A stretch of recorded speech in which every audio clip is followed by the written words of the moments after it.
Billionaire ignored a beggar, until his son said, "Dad, that's Mom."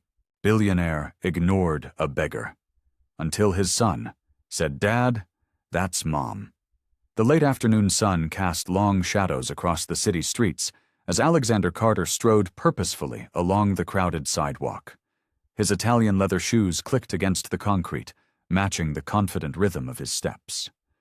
Beside him, Charlie walked quietly, his small hand tucked into his father's larger one. Alexander adjusted his designer tie with his free hand, his mind already racing ahead to the family gathering they were heading to. These events always made him slightly uncomfortable. Too many relatives asking personal questions, making judgments about his life choices. But appearances had to be maintained. "Are you excited to see your cousins, Charlie?" Alexander asked, glancing down at his son. Charlie shrugged, his dark eyes taking in the busy street scene around them. "I guess so," he said softly, watching a street performer juggle nearby. The city pulsed with its usual energy, business people rushing home from work, tourists snapping photos, street vendors calling out their wares. The scent of roasted nuts and hot dogs wafted from nearby carts, mixing with the ever-present smell of car exhaust and concrete. Alexander checked his Rolex. They were making good time, though he preferred to be early rather than merely punctual. The family gathering was being held at his sister's penthouse apartment, just a few blocks ahead. "We should get you some new shoes soon," Alexander commented, noticing Charlie's sneakers were looking somewhat worn. "Perhaps this weekend we could—" "Look at that dog," Charlie interrupted, pointing at a scruffy terrier trotting past with its owner. Alexander smiled slightly at his son's enthusiasm. Charlie had been asking for a pet, but between Alexander's busy schedule and their building's strict no-pets policy, it wasn't practical. Still, he made a mental note to look into perhaps moving to a more pet-friendly building. Anything to see that spark of joy in Charlie's eyes more often. They passed the gleaming windows of luxury boutiques, their displays showcasing the latest fashion trends. A group of teenagers spilled out of a trendy cafe, laughing and taking selfies. The constant motion and noise of the city wrapped around them like a familiar blanket. "Dad?" Charlie's voice was quieter now, more hesitant. "Yes?" "Do you ever think about—" Charlie trailed off, his attention caught by something ahead. Alexander followed his son's gaze, barely registering the figure huddled against the wall of an upscale department store. Just another of the city's countless homeless, he thought dismissively. He'd learned long ago to steel himself against the sight of such unfortunates. You couldn't help everyone, after all. The woman sat on a piece of cardboard, her clothes worn but relatively clean. Her head was bowed, dark hair falling forward to obscure her face. A paper cup sat in front of her, containing what looked like a few scattered coins. Alexander instinctively moved to guide Charlie around her, not wanting his son to dwell on such an unpleasant sight. But Charlie had stopped walking, his hand slipping from Alexander's grasp. "Charlie, come on. We don't want to be late," Alexander said, reaching for his son's hand again. But Charlie stood rooted to the spot, staring at the woman with an intensity that made Alexander pause. There was something in his son's expression. Recognition?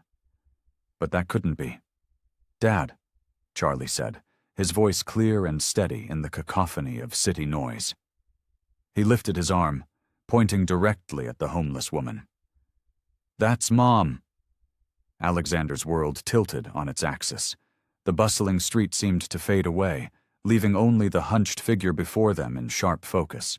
His throat constricted as he stared at the woman, trying to reconcile the impossible scene before him.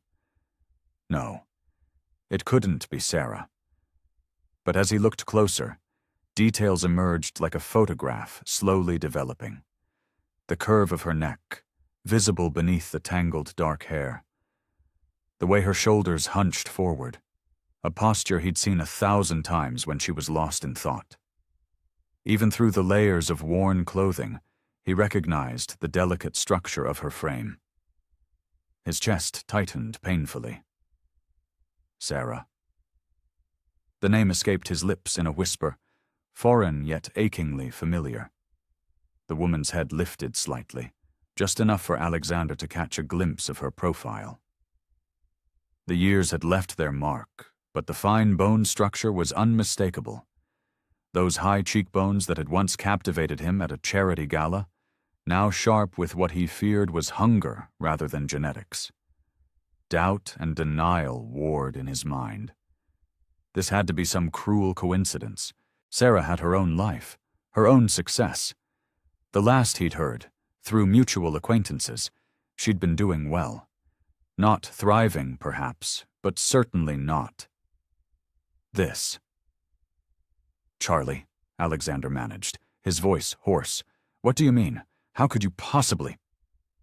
His son stood calmly beside him, showing none of the shock that was currently threatening to bring Alexander to his knees. Charlie's dark eyes, so like Sarah's, watched him with an understanding that seemed far beyond his years. Alexander's hand trembled as he reached for his son's shoulder, needing something solid to anchor himself. The sidewalk felt unstable beneath his expensive shoes. Around them, the city continued its relentless pace, people streaming past, cars honking, life going on as if his entire world hadn't just been upended. He tried to organize his thoughts, to apply the same logical approach that had served him so well in business, but every attempted rationalization crumbled in the face of the evidence before him. The woman's hands, though dirty, showed the same elegant fingers that had once traced patterns on his chest in quiet moments. The curve of her ear, visible through the tangled hair, was exactly as he remembered. "This can't be," he muttered, more to himself than to Charlie.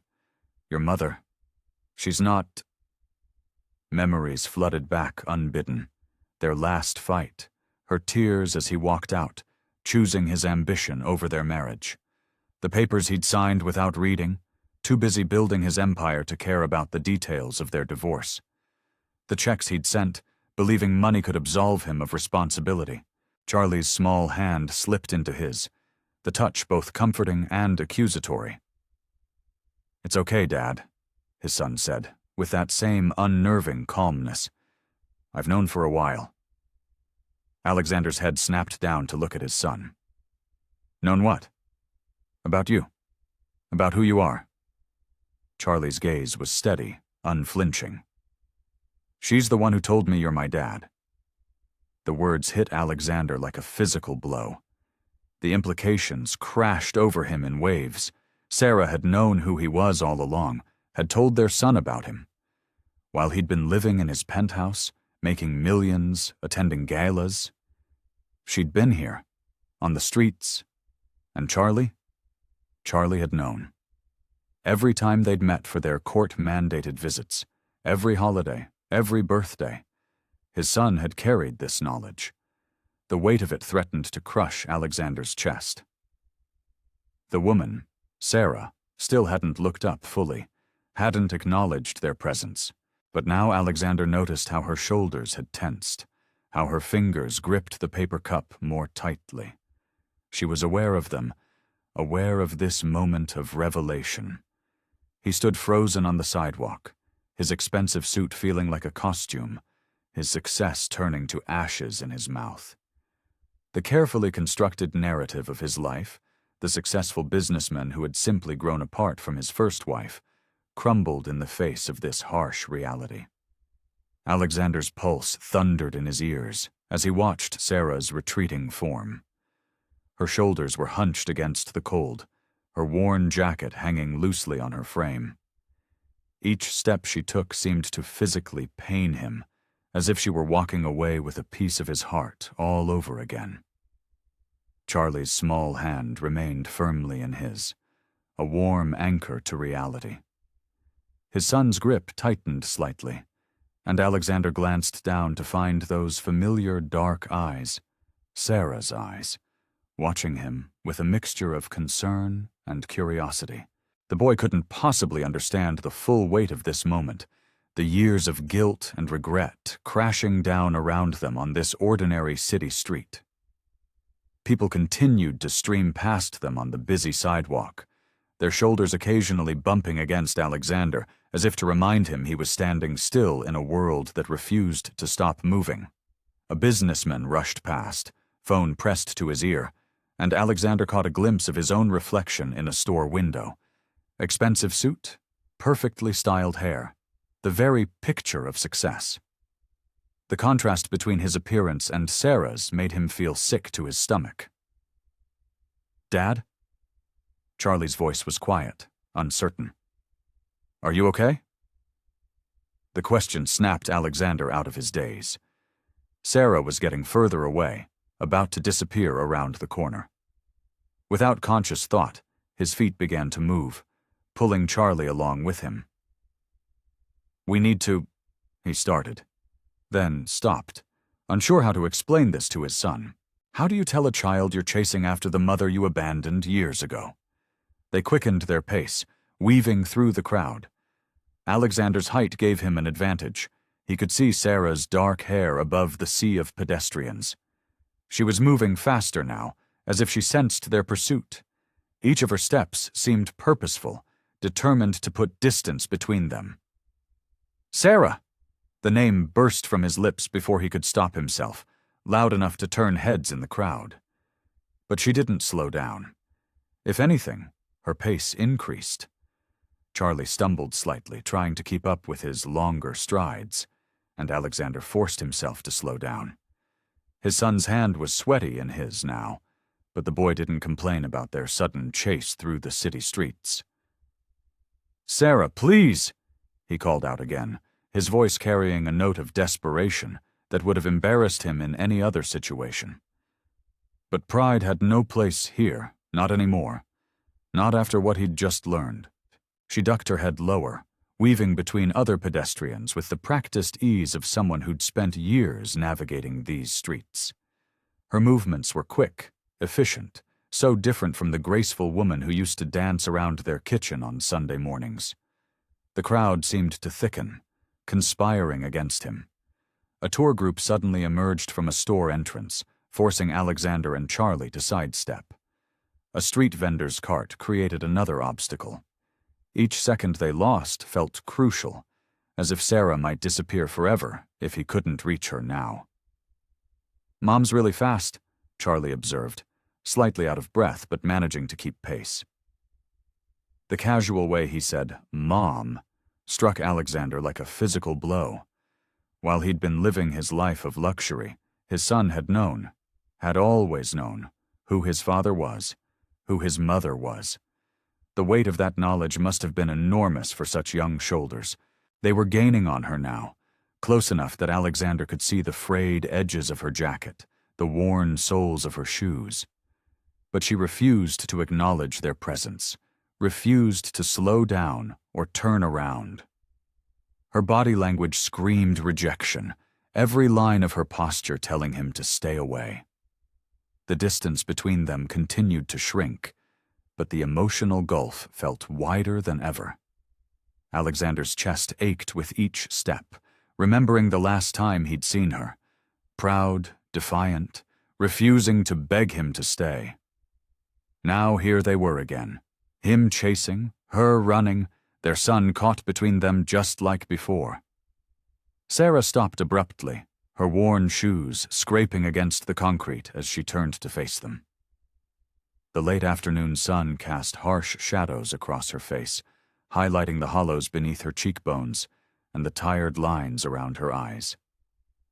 Those eyes, the same ones Charlie had inherited, were cold now, defensive, like frozen lakes warning people to keep their distance. Alexander's breath caught in his throat. Even in her current state, dressed in threadbare clothes with her hair tangled by the wind, she carried herself with the same quiet dignity he remembered. Her chin lifted slightly, a gesture he knew well from their past arguments, one that spoke of pride and determination. I don't need your help, Alexander. Her voice was rough, but steady, cutting through the city noise like a blade. The way she said his name, clipped and formal, made it clear how far they'd fallen from the days when she'd whispered it lovingly against his skin. The crowd continued to flow around them like a river splitting around rocks, creating a small island of tension in the middle of the busy sidewalk. A street musician's saxophone wailed in the distance, providing an oddly fitting soundtrack to their confrontation. Charlie's hand tightened in Alexander's grip, and he could feel his son's eyes darting between them, taking in every detail of this unexpected family reunion. The boy remained silent, but his presence felt enormous, a living reminder of everything Alexander had walked away from. "Sarah, please," Alexander started, his voice softer than he intended. "Just let me—" "Let you what?" She cut him off, wrapping her arms around herself in a protective gesture. "Let you sweep in with your money and your guilt and try to fix everything? That's always been your solution, hasn't it? Throw money at the problem until it goes away?" Her words stung with truth. Alexander shifted his weight, suddenly aware of how his expensive shoes squeaked against the pavement, how his tailored suit marked him as everything she was accusing him of being. The gulf between them seemed to widen with every passing second. A young couple walked past, the woman's perfume momentarily overwhelming the city's usual sense of exhaust and hot concrete. Sarah's eyes followed them briefly, and Alexander caught a flicker of something. Longing? Regret? Before her expression hardened again. "Mom," Charlie spoke up, his young voice trembling slightly. "Maybe we could—" "No, sweetheart." Sarah's face softened as she looked at their son, and Alexander felt a sharp pang in his chest at the love evident in that simple exchange. "Everything's fine. You go with your father. I'll see you at home later." Alexander wanted to reach out, to bridge the distance between them, but his arms felt leaden at his sides. Words crowded his throat, apologies, explanations, promises, but none of them seemed adequate in the face of her quiet dignity and obvious suffering. The city continued its relentless rhythm around them. A taxi honked nearby, making Charlie jump slightly. A delivery man wheeled his cart past them, the wheels clattering over the sidewalk's uneven surface. These ordinary sounds seemed to mock the extraordinary moment unfolding between them.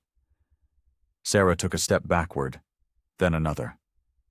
Her eyes met Alexander's one last time, and in them he saw years of struggle, of lonely nights and empty promises, of a woman who'd learned to survive without him, without anyone. "Sarah," he tried again, but the word came out weak, desperate. She turned away, her movements deliberate and final. Her figure grew smaller as she walked away, blending with the crowd until she was just another person in the endless flow of humanity moving through the city streets. Alexander stood rooted to the spot, Charlie's small hand still in his, feeling more helpless than he had in years. All his wealth, all his power, all his carefully constructed success meant nothing in the face of Sarah's rejection. The weight of his past choices pressed down on him like a physical burden, making it hard to breathe. Alexander barely slept that night. The image of Sarah, proud yet struggling, haunted his dreams. As morning light filtered through his penthouse windows, he made his decision. He needed to understand what had happened to her, to learn about the life she'd built without him. The local shelter stood in stark contrast to his usual surroundings. The brick building's paint was peeling, and a line of people waited outside for breakfast. Alexander felt conspicuous in his designer suit as he approached the front desk, where a middle-aged woman with graying hair looked up at him skeptically. "I'm looking for information about Sarah Carter," he said, trying to keep his voice steady. "She's stayed here before?" The woman's expression hardened. "We protect our residents' privacy, sir." She emphasized the "sir" in a way that made it clear his wealth wouldn't help him here. Alexander ran a hand through his perfectly styled hair, messing it up slightly. "Please, I'm her—" He paused, unsure how to describe himself. Ex-husband seemed too formal, yet claiming any current connection felt dishonest. "I'm Charlie's father."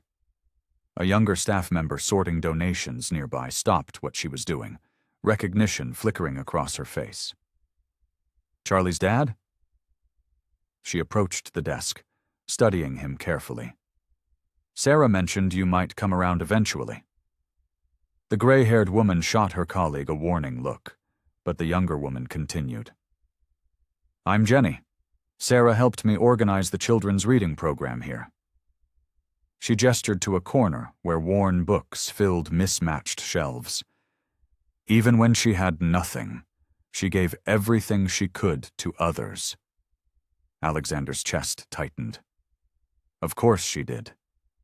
That was the Sarah he remembered, always thinking of others, even when she should have been thinking of herself. He glanced around the shelter, taking in the scratched linoleum floors, the institutional green walls, the tired faces of people who'd hit hard times. "How long did she stay here?" he asked, his voice rougher than he intended. Jenny exchanged looks with her colleague. "We really can't—" "Please," Alexander interrupted. "I need to understand. I need to make things right." The older woman sighed, her stern expression softening slightly. "Mr. Carter, I remember Sarah well. She never complained, never asked for special treatment. She worked hard, helped others, and eventually got back on her feet. That's all you need to know." Alexander nodded, understanding their loyalty to Sarah. He pulled out his business card, placing it on the desk. "If there's anything the shelter needs—" "Sarah wouldn't like that," Jenny said quietly. "She's always been clear about not wanting your money." The words stung, but Alexander persisted. "Then don't tell her. These people need help, and I can provide it. It's not about Sarah. It's about doing what's right." The older woman studied him for a long moment, then slowly reached for the card. "We could use some repairs to the heating system before winter comes." Alexander felt a small measure of relief. At least he could do something useful, even if it wouldn't directly help Sarah. He turned to leave, but Jenny called after him. "She works at the Blue Cup Cafe now," she said, ignoring her colleague's disapproving look. "Just be gentle with her, okay? She's been through enough." Alexander nodded, memorizing the name of the cafe. As he stepped back outside, the morning sun had risen higher, casting long shadows across the city streets.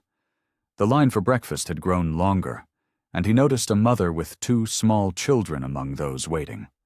Without hesitation, he walked to the desk again and left his credit card. "Cover breakfast for everyone today," he said quietly. "And tomorrow, too." As he walked away from the shelter, Alexander's determination grew stronger. He would find Sarah at the cafe, but this time he wouldn't lead with money or guilt. He needed to understand her world, to see the life she'd built without him, and maybe, just maybe, find a way to earn back her trust. The Blue Cup Cafe sat wedged between a second-hand bookstore and a discount clothing shop, its faded blue awning fluttering in the morning breeze. Alexander stood outside, his normally confident posture betraying a hint of uncertainty. Through the streaked windows, he could see the morning rush in full swing, a stark difference from the upscale establishments he frequented. Taking a deep breath, he pushed open the door. A bell chimed overhead, mixing with the sounds of clinking dishes and murmured conversations. The interior was worn, but clean, with mismatched furniture that somehow made the place feel more welcoming than his favorite 5-star restaurants. The air smelled of fresh coffee and something sweet. Cinnamon rolls, maybe. His expensive leather shoes squeaked against the linoleum floor as he moved further inside. A few patrons glanced his way, then quickly returned to their meals. His tailored suit stood out among their work clothes and casual wear, making him feel like an intruder in this simple, honest place. An elderly man sat reading a newspaper at the counter, steam rising from his coffee cup. A young mother struggled to keep her toddler seated while trying to eat her breakfast. A group of construction workers huddled in the corner, their hard hats stacked on an empty chair. This was Sarah's world now. Real people living real lives. Alexander's gaze swept the room, past the scratched Formica tables and the slightly crooked menu board, until he found her. Sarah stood behind the counter, her back to him, as she worked the coffee machine. Her hair was pulled back in a practical ponytail, and she wore a blue apron with the cafe's logo. Even in this simple uniform, she carried herself with the same quiet dignity he remembered. As if sensing his presence, Sarah turned around. Their eyes met across the room, and Alexander felt the years between them collapse. Despite the harsh circumstances of her life, her eyes were still the same warm brown he'd fallen in love with all those years ago. But now they held something else. A hardness, a wariness that hadn't been there before. He watched as recognition flickered across her face, followed quickly by surprise, and then something that looked like anger. Her hands, which had been wiping down the counter, stopped moving. The dish towel hung forgotten in her grip as she stared at him.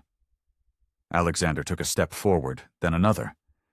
Each step felt heavier than the last as he approached the counter. The fluorescent lights overhead buzzed faintly, and somewhere in the kitchen, a timer dinged. But all he could focus on was Sarah's face, watching as her expression shifted from shock to a carefully constructed mask of indifference. When he was just a few feet away, she straightened her spine, squaring her shoulders as if preparing for battle. The gentle morning light streaming through the windows caught the silver strands in her hair, strands that hadn't been there when he'd left. Had worry put them there? Stress? The struggle of raising their son alone? Her fingers gripped the edge of the counter, knuckles whitening. The weight of their shared history hung between them, heavy and unspoken. Alexander opened his mouth to speak, but Sarah beat him to it. "What are you doing here, Alexander?" she demanded, her voice low but sharp enough to cut through the ambient cafe noise. The question carried years of hurt and betrayal, making the few feet between them feel like an unbridgeable chasm. Alexander swallowed hard, his throat suddenly dry. "Sarah, He paused, aware of the curious glances from nearby customers. "Could we talk? Just for a minute?" Sarah's eyes darted to a table that needed clearing, then back to him. "I'm working, Alexander. Some of us have to." The jab stung, but he pressed on. "Please, after what happened yesterday with Charlie." His voice softened. "I want to help." "Help?" Sarah let out a bitter laugh, quiet enough that only he could hear it. "Like you helped 10 years ago?" She grabbed a coffee pot and moved to refill cups at the counter, forcing Alexander to follow her movement. "I know I made mistakes," he said, keeping his voice low. "Terrible ones. But seeing you yesterday, knowing you're struggling—" "I'm not struggling," Sarah cut him off sharply, her hand tightening around the coffee pot's handle. "I have a job, a roof over my head. I've managed just fine without your money for 10 years. An elderly customer looked up from his newspaper, and Sarah forced a smile, topping off his coffee. Alexander waited, watching how naturally she moved through this space, how the regulars nodded at her with familiarity and warmth. "I have an apartment above Miller's grocery now," she continued, returning to where he stood. "It's small, but it's mine. Charlie has his own room. We're doing fine." "Above Miller's?" Alexander frowned, knowing the neighborhood. "Sarah, that area isn't safe. At least let me—" "Let you what?" Her voice carried an edge of steel.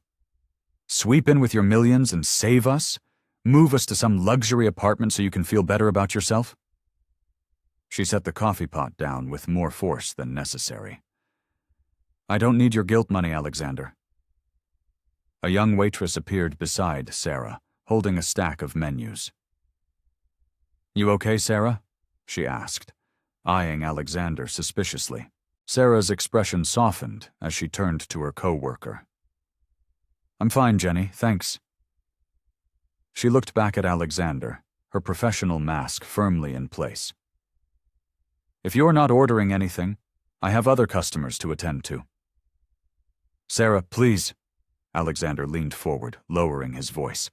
"I know I have no right to walk back into your life, but Charlie has been just fine without a father for 10 years, she interrupted, though something flickered in her eyes at their son's name. "He's smart, kind, and strong. I made sure of that on my own." Alexander felt the weight of her words like physical blows. Each one reminded him of birthdays missed, school events he never attended, winter nights when they might have gone without heat. "I have a break in 20 minutes, Sarah finally said, her voice tired. "But I'm not interested in your money or your guilt. If you want to talk about Charlie, fine, that's all." Before Alexander could respond, she turned away, moving to greet new customers who had just walked in. Her smile returned, professional and warm, as if their conversation had never happened. As if he were just another customer she could dismiss and forget. He stood there for a moment longer, watching her work. She moved with purpose, jotting down orders, balancing plates, making small talk with regulars. She'd built this life without him, brick by brick, and his presence threatened the walls she'd carefully constructed. Stepping back, Alexander moved toward the door. The bell chimed again as he pushed it open, the morning air hitting his face. Through the window, he could see Sarah continuing her work, her back straight, her walls firmly in place. The ache in his chest deepened as he realized just how much damage his leaving had done. He stood there on the sidewalk, watching as she smiled at an elderly couple, filled their cups with coffee, and carried on with her day, as if his presence meant nothing at all. Alexander sat in his office, staring at the phone in his hand. He'd spent the last 3 days calling everyone who might know anything about Sarah's life over the past decade. Most calls ended quickly. Either they didn't know her or refused to talk about her. "I remember Sarah," said Marcus, their old neighbor. "She stayed in the area after everything. Proud woman. Never asked for help even when things got rough." Alexander's grip tightened on his phone. "How rough?" "Look, I don't feel right talking about this. Sarah's private about her life." "Please," Alexander pressed. "I need to understand." A heavy sigh came through the speaker. "First couple years were the hardest. She worked 3 jobs, cleaning offices at night, waitressing during the day, and weekend shifts at a grocery store. Charlie was just a baby then."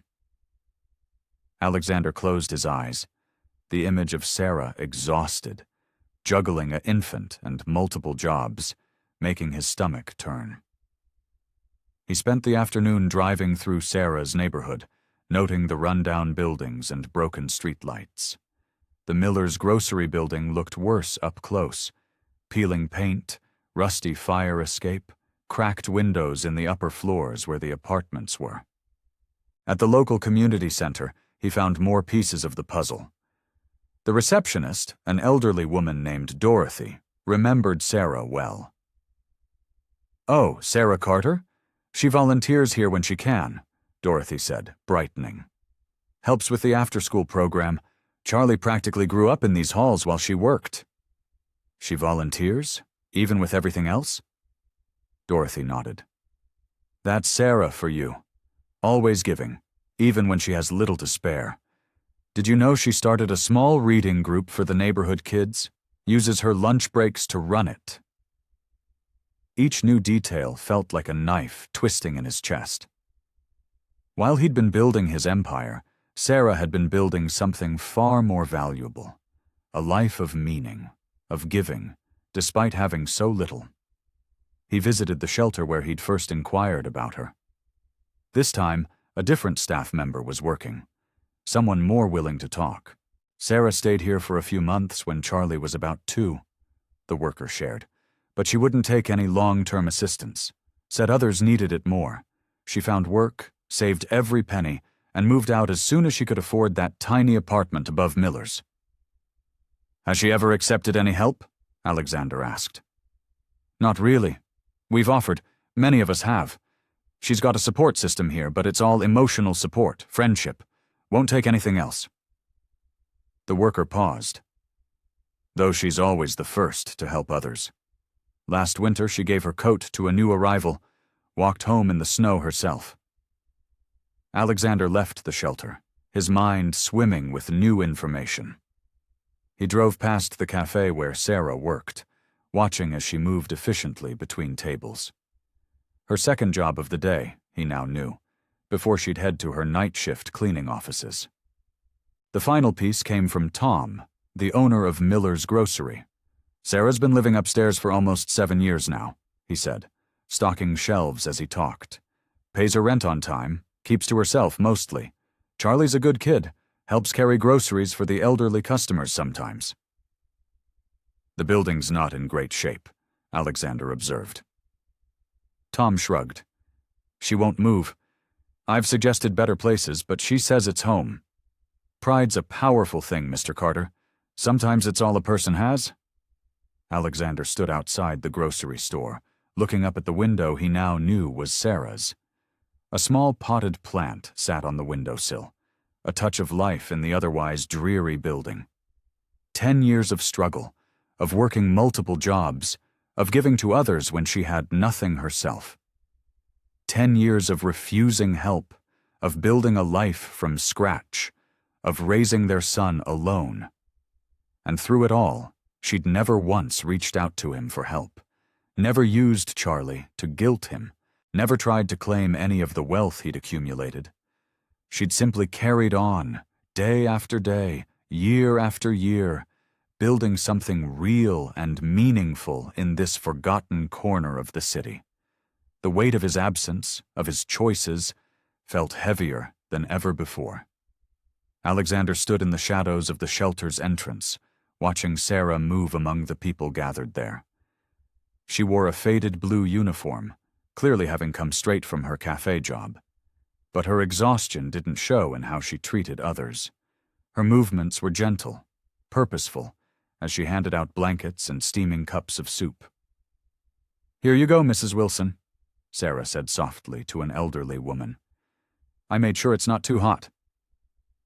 She helped adjust the blanket around the woman's shoulders, her touch careful and kind. Alexander's chest tightened. This was a different Sarah from the defensive woman he'd encountered earlier. Here, among people who had nothing, she seemed peaceful, natural, like she belonged. A young man with a bandaged hand approached her, and Sarah immediately stopped what she was doing. "Let me check that for you, Pete," she said, leading him to a nearby chair. She unwrapped the bandage with practiced care, examined the wound, and began cleaning it with supplies from a first aid kit. "You don't have to do this," Pete mumbled. "You must be tired after work." "Nonsense," Sarah replied, her voice warm. "Besides, who else is going to make sure you don't get an infection? You need to take better care of yourself." Alexander watched as person after person approached her. Some needed medical attention, others just wanted to talk. Sarah listened to each one, offered what help she could, even if it was just a kind word or a gentle touch on the shoulder. A volunteer passed by with more blankets, and Sarah quickly jumped in to help distribute them. She knew everyone's names, their stories, their needs. When she ran out of blankets, she took off her own sweater and gave it to a shivering teenage girl. "But Miss Carter," the girl protested, "won't you be cold?" Sarah smiled, tucking the sweater around the girl's shoulders. "I'm heading home soon anyway. You need it more than I do." Alexander's mind flashed back to what the shelter worker had told him about Sarah giving away her coat last winter. It wasn't a one-time thing. This was who she was. While he'd been focusing on accumulating wealth, she'd been giving away what little she had. He stepped forward, ready to approach her, but a tall woman with graying hair moved to block his path. Her expression was stern, protective. "Don't," she said quietly but firmly. "Leave her be." "I just want to talk to her," Alexander replied, keeping his voice low.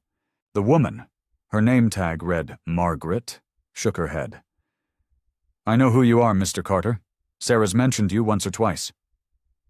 Her tone made it clear those mentions hadn't been favorable. "Then you know I'm Charlie's father. I have a right." "You lost that right a long time ago," Margaret cut him off. "Sarah's worked too hard to build herself up. She won't accept your help now." "Why?" Alexander asked, frustration creeping into his voice. "Look at how she lives. I could make things easier for her, for Charlie." Margaret's expression softened slightly. "Because proving she can do it on her own is what keeps her going. When you left her with nothing, everyone told her she couldn't make it, that she should give Charlie up for adoption, that she'd never manage alone." She paused, looking back at Sarah. "Every day she proves them wrong is a victory for her. Every bill she pays, every meal she puts on the table, every person she helps, it's her way of showing the world that she doesn't need anyone's charity, especially not yours." Alexander watched as Sarah continued her work, unaware of their conversation. She was tired.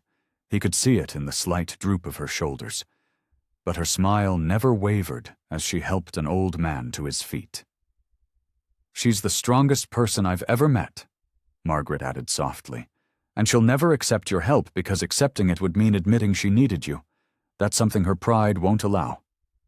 Alexander sat in his parked car outside Charlie's school, his fingers drumming nervously on the steering wheel. The afternoon sun cast long shadows across the playground as children streamed out of the building. His eyes scanned the crowd until he spotted Charlie's familiar backpack. Charlie's face lit up when he saw the car, and he quickened his pace. Alexander's heart warmed. These past few weeks of picking Charlie up from school had become the highlight of his days. "Hey, buddy," Alexander said, as Charlie climbed into the back seat. "How was school?" "Good. We did a science experiment with plants today." Charlie buckled his seatbelt, his voice animated as he described the project. But Alexander noticed how his son's eyes kept darting to his face, studying him with that unnervingly perceptive gaze. Alexander pulled away from the curb, his mind racing with how to approach the subject of Sarah. The weight of what he'd witnessed at the shelter pressed heavily on his conscience. "Charlie," he began carefully, "I wanted to talk to you about your mom." Charlie's reflection in the rearview mirror showed no surprise. He simply nodded, waiting. "I saw her at the shelter today. She was helping people there." Alexander paused, watching Charlie's reaction. "Does she do that often?" "Yeah, whenever she can. Usually after her shift at the cafe." Charlie's voice was matter-of-fact, like discussing his mother's double life of work and volunteer service was the most natural thing in the world. "She says helping others helps her too." Alexander's throat tightened. It must be hard, seeing her work so much. "Sometimes," Charlie admitted, fiddling with the strap of his backpack. "But Mom's really strong. She never complains, even when she's tired." The car stopped at a red light, and Alexander turned to look at his son directly. "Charlie, why didn't you tell me about your mom before? About how things were for you both?" Charlie met his gaze steadily, his young face showing wisdom beyond his years. "Mom said I shouldn't worry about adult problems, but I see things. I know she works really hard." "And you've known all this time? About me, I mean?" Alexander's voice was barely above a whisper. Charlie's expression softened, almost pitying. "I know you're my dad. Mom told me when I was little. She always said you'd come around one day." The light turned green, but Alexander barely noticed. His son's words echoed in his head, each one a sharp reminder of his failures. Sarah hadn't hidden him from their son, or painted him as a villain. Instead, she'd kept the door open for his return, even while protecting Charlie from the pain of his absence. Traffic behind them honked, and Alexander startled, pressing the gas pedal. His hands shook slightly on the steering wheel as the full weight of Charlie's words sank in. Sarah had given their son the space to form his own opinions, to make his own choices about his father, even while she struggled alone. "She made sure I knew who you were," Charlie continued, his voice gentle. "She keeps a photo of you in her dresser drawer. Sometimes, when she thinks I'm asleep, I see her looking at it." Alexander's vision blurred slightly, and he blinked hard, focusing on the road. All this time he'd assumed Sarah had tried to erase him from their lives, but instead she'd preserved his memory, kept him alive in their son's heart, even while bearing the burden of his abandonment alone. "Your mom," Alexander's voice cracked. He cleared his throat and tried again. "Your mom is an amazing woman." "I know," Charlie replied simply. "That's why I wasn't worried when we saw her that day on the street. I knew you'd understand once you really saw her." The kitchen in Alexander's penthouse apartment felt too big, too empty as he and Charlie sat down for dinner. The city lights twinkled through floor-to-ceiling windows, casting a soft glow over their plates of pasta. Alexander had ordered from Charlie's favorite Italian restaurant, hoping good food might help ease into difficult conversations. Charlie twirled spaghetti around his fork with practiced ease, seemingly unaware of his father's internal struggle. Alexander watched him, noting how his son's mannerisms reminded him of Sarah, the way he dabbed his mouth with a napkin after each bite, how he arranged his food just so on the plate. "Charlie," Alexander began, his voice softer than usual, "can we talk about your mom?" Charlie looked up, his eyes clear and direct. "Sure, Dad." The word "dad" still felt new, precious, and painful all at once. "How long—" Alexander cleared his throat, pushing his own plate aside. "How long has she been working at the cafe?" "About 2 years," Charlie answered between bites. "Before that, she worked at a convenience store. But she likes the cafe better because Ms. Rodriguez lets her take home leftover pastries sometimes." Alexander's chest tightened. The thought of Sarah depending on leftover pastries while he lived in this luxury made him feel sick. "And the shelter? You knew she volunteered there?" "Yeah." Charlie put down his fork, giving Alexander his full attention. "Mom says helping people who have it rough makes her problems seem smaller." He paused, considering. "She's really good at it. People trust her because she understands." Alexander pushed away from the table slightly, running a hand through his hair. "Charlie, why didn't you tell me about this before? About your mom's situation?" Charlie's expression turned serious, more adult-like. "Mom always said timing was important. She told me to wait until you were ready to see." "Ready to see what?" "The truth, I guess." Charlie shrugged, but his eyes held wisdom beyond his years. "Mom never said bad things about you. She just said you were lost in a different kind of life, and someday you'd find your way back." Alexander felt tears prickling at the corners of his eyes. "She said that?" Charlie nodded, reaching for his glass of water. "She kept your picture, the one from your wedding day. Sometimes she looks at it when she thinks I'm sleeping." The revelation hit Alexander like a physical blow. All these years, he'd assumed Sarah had erased him from their lives, that she'd filled Charlie's head with bitterness. Instead, she'd preserved his memory, kept the door open for his return. "Charlie," Alexander's voice wavered slightly. "How long have you known I was your father?" "Always." Charlie met his gaze steadily. "Mom told me when I was really little. She said you were my dad, and that one day, when the time was right, we'd meet properly." "And that day on the street?" Alexander trailed off, remembering Charlie's casual revelation. Mom said I'd know when it was time. Charlie's voice was quiet, but sure. When I saw you walking past her that day, I knew. She needed you to see her, really see her, not just give her money or feel guilty. Alexander's hands trembled as he reached for his water glass. The weight of Charlie's words, the depth of Sarah's wisdom in handling their situation, overwhelmed him. She hadn't just been protecting Charlie, she'd been protecting Alexander too, waiting for him to be ready to face the truth of what he'd left behind. Your mom, Alexander's voice cracked. She's an incredible woman. I know, Charlie said simply. She's the strongest person I know. That's why she won't take your money, Dad. She needs you to understand something more important first. The streetlights cast long shadows across the cracked sidewalk as Alexander stood before Sarah's apartment building. It was a far cry from his penthouse, a weathered 5-story walk-up with peeling paint and rusty fire escapes. His Mercedes looked out of place among the tired sedans lining the street. He checked the address again, though he'd memorized it hours ago. 3rd floor, apartment 3C. Each step up the narrow stairwell echoed with the weight of years lost. The hallway lights flickered, casting an unsteady glow on the worn carpet. Outside 3C, Alexander paused. The door had seen better days, its blue paint chipped around the edges. A welcome mat, faded but clean, read "Home Sweet Home." The simple domesticity of it made his throat tight.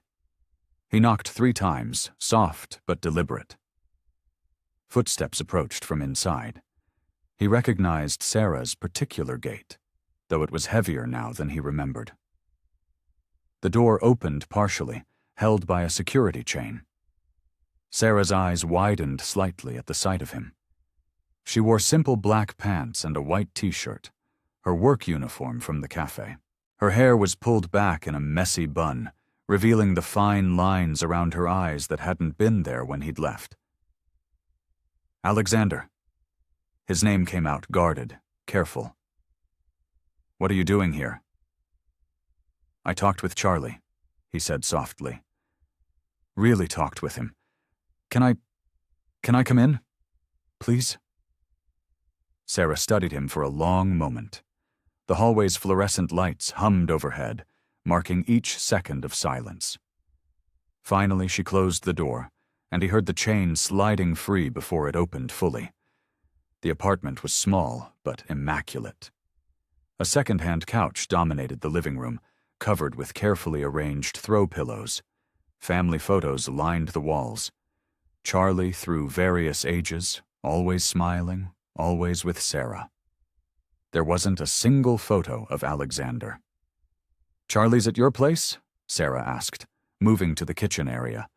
She filled a kettle with water, her movements precise and controlled. Yes, my housekeeper is with him. Alexander remained standing, uncertain of his place in this space. He told me everything, Sarah, about how you've handled this, how you've handled me. The kettle clattered slightly as Sarah set it on the stove. Her hands trembled before she quickly clasped them together. There's nothing to handle, Alexander. I did what any mother would do. No. He took a step closer, watching as she tensed. Any other mother would have told their child their father was a monster, would have poisoned them against me, would have taken me for everything I had in court. Sarah turned to face him, her expression carefully blank. Is that what you expected? For me to be bitter and vengeful? I don't know what I expected. Alexander ran a hand through his hair. But I never expected you to protect me, to wait for me to find my way back. I didn't do it for you. Her voice cracked slightly. I did it for Charlie. He deserved to make his own decisions about his father. Alexander moved closer, close enough to see the faint tremble in her lower lip. Sarah, I'm so sorry. Not just for today or yesterday, but for all of it. For choosing money over us, for walking away when things got hard, for being too proud to admit I was wrong. Sarah's hands gripped the counter behind her, knuckles white. Don't. I have to. His voice was thick with emotion. You've been living here, working multiple jobs, helping others at the shelter, raising our son to be an incredible person, all while I've been chasing nothing but bigger numbers in my bank account.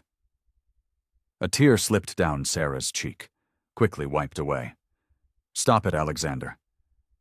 You're the strongest person I've ever known. He took another step closer. And I was too blind to see it when I had you. Too stupid to realize what really mattered. Sarah's carefully constructed walls began to crumble. Her shoulders shook as she tried to hold back tears.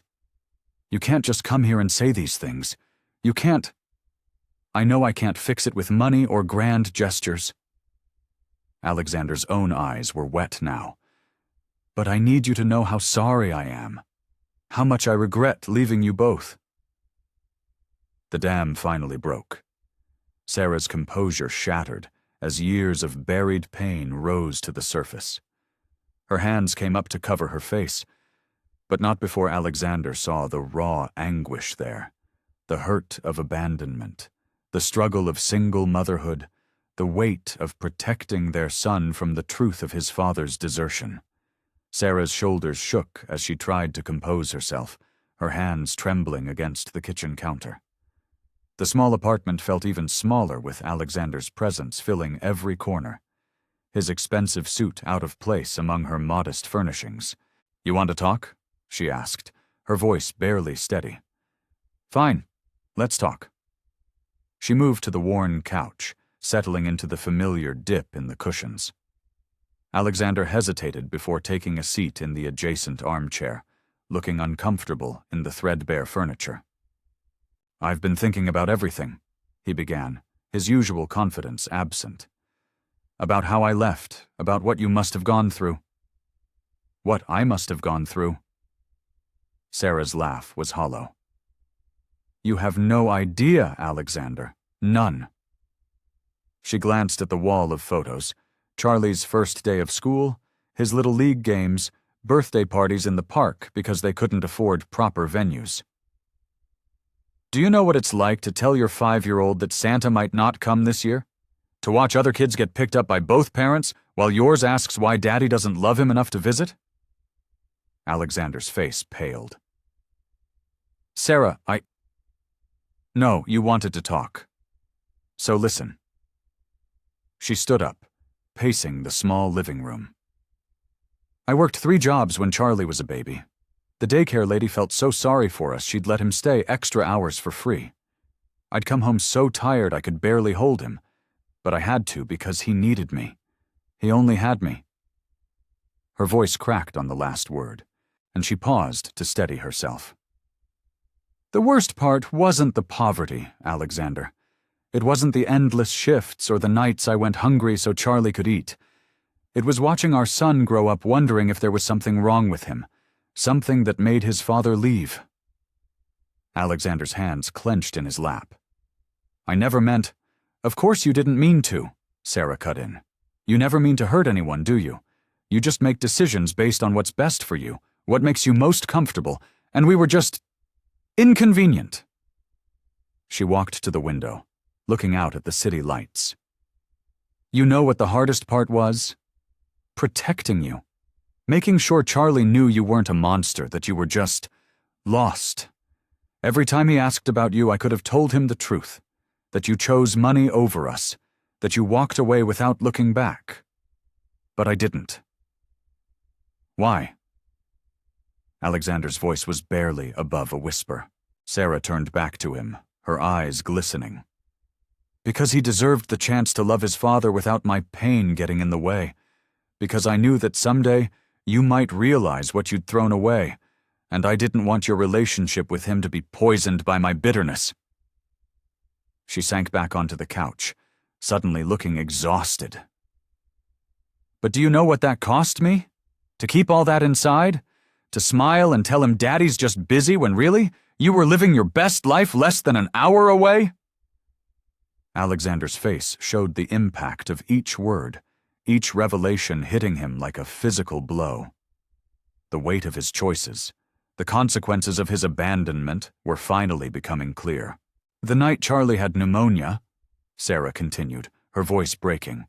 He was in the hospital for 3 days. I couldn't afford the bills, but they wouldn't release him. I sat there watching him struggle to breathe, knowing that his father, his billionaire father, was probably dining in some fancy restaurant, completely unaware his son might be dying. She wiped away a tear with the back of her hand. That's what you're asking forgiveness for, Alexander. Not just leaving, but every single moment after. Every birthday, every Christmas, every skinned knee and nightmare and proud moment you missed. Every time I had to be both mother and father because you decided we weren't worth your time. The silence that followed was heavy with years of unspoken pain. Alexander sat there, absorbing the reality of what his choices had cost them both, understanding for the first time the true depth of the wounds he'd inflicted. Alexander drummed his fingers against his desk, staring at his phone. Charlie's text message from an hour ago kept drawing his attention. "Mom's sick again. She won't stay home?" He'd noticed Sarah looking pale during their last few encounters, but she'd brushed off his concerns. Now, hearing it from Charlie made it real. He pushed back from his desk and grabbed his coat. The cafe was busy when he arrived. Through the window he could see Sarah moving slower than usual, her face drawn and tired. She stumbled slightly while carrying a tray of drinks, catching herself on a nearby table. "How long has she been like this?" he asked Marie, one of the other servers he'd gotten to know. Marie glanced at Sarah with worry. "About a week. She refuses to take time off. Says she can't afford to miss work. We've all tried talking to her, but you know how stubborn she is." Alexander watched as Sarah disappeared into the back room. When she emerged, her face was even paler, and she was gripping the doorframe for support. "Sarah," he called out, moving toward her. "We need to talk." She straightened up, trying to hide her weakness. "I'm working, Alexander. Whatever it is can wait." "No, it can't." He gestured to her manager, who had also been watching with concern. The older woman nodded, understanding passing between them. "Take her home," the manager mouthed silently. Sarah tried to protest, but her voice was weak. "I'm fine. I just need—" "You're not fine," Alexander cut in, his voice firm but gentle. "Charlie's worried. Your co-workers are worried. And frankly, you look like you're about to collapse." He took her arm, supporting her as she swayed slightly. "Let me help you, Sarah, please." She tried to pull away, but the movement made her dizzy. "I don't need—" "Yes, you do," he insisted. "And it's okay to need help sometimes. It doesn't make you weak, it makes you human." Sarah's resistance crumbled as another wave of dizziness hit her. Alexander wrapped an arm around her waist, steadying her. "I can't afford to be sick," she whispered, her voice breaking. "The rent's due next week, and Charlie needs new shoes and—" "Stop," Alexander said softly. "Just stop. You don't have to carry everything alone anymore. I'm here now and I want to help. Not because I feel guilty, though I do, but because I care about you. Both of you." Tears welled up in Sarah's eyes as the weight of her exhaustion finally caught up with her. "I've been doing this alone for so long," she admitted. "I don't know how to let anyone else in." Alexander guided her to a chair, kneeling beside her. "I know I have no right to ask for your trust. I threw it away years ago. But I'm asking anyway. Let me be here for you now. Let me help you get better. Not just for Charlie's sake, but for yours too." Sarah looked at him, really looked at him, for what felt like the first time in years. The arrogance she remembered was gone, replaced by genuine concern and something else. Understanding, perhaps, or regret. "Okay," she whispered, the word catching in her throat. "Okay." The relief on Alexander's face was immediate. "Thank you," he said softly. We'll figure this out together. Whatever you need, doctors, time off work, anything, just let me help. Sarah nodded, too tired to argue anymore. As Alexander helped her to her feet, she leaned against him, allowing herself, for the first time in years, to share the burden she'd been carrying alone for so long. Alexander sat in his study, reviewing medical bills from Sarah's recent hospital visit. The afternoon sun cast long shadows across his desk when Charlie appeared in the doorway, hesitating before stepping inside. "Dad?" Charlie's voice was soft, uncertain. "Can I talk to you?" Alexander immediately set aside the papers. "Of course, buddy. Come here." He patted the leather armchair next to his desk. Charlie settled into the chair, his feet barely touching the ground. He fiddled with the hem of his t-shirt, a habit Alexander had noticed whenever his son was nervous. "Is everything okay?" Alexander asked, turning to face him fully. Charlie nodded, then shook his head, then shrugged. "I was just thinking about Mom, about how sick she was." "She's doing better now," Alexander assured him. "The doctors say she just needs rest and proper care." "I know." Charlie's eyes remained fixed on his hands. "But that's not really what I wanted to talk about." Alexander leaned forward, giving his son his complete attention. "What's on your mind?" Charlie took a deep breath. "I wish you and Mom would get along better. Like, really get along, not just being nice because of me." The words hit Alexander like a physical blow. He'd been so focused on the practical aspects of helping Sarah that he hadn't considered how their careful politeness might appear to their son. "Tommy at school," Charlie continued. "His parents got divorced too, but they still have family dinners sometimes. They go to his soccer games together."